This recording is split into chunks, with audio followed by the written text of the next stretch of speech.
want to show you how to make 5 stitches out of 1 stitch here and to have it centered. This is particularly useful for at the base of cables where you need to have an awful lot of stitch increases all coming from the same spot. We're going to begin by knitting between these 2 stitches. So you insert your right needle between the 2 stitches, wrap the yarn around and pull it through.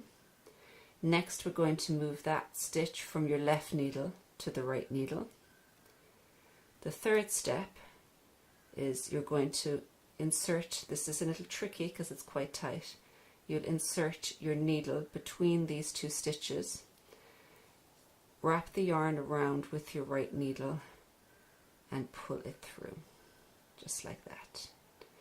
Now you're going to leave that stitch you made on the left needle and you're going to move this last stitch back over to the left needle also, and now we're going to repeat that between these stitches. So again we will go and insert between these 2 stitches, wrap the yarn around to make a stitch.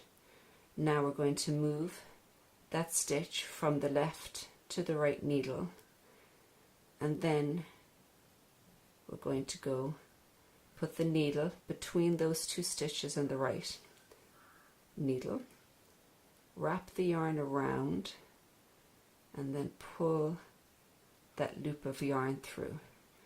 Now those 2 stitches have been made, so we want to move those back over, give a little snug and move that over. And so now we have 5 stitches evenly increased around that 1 central stitch.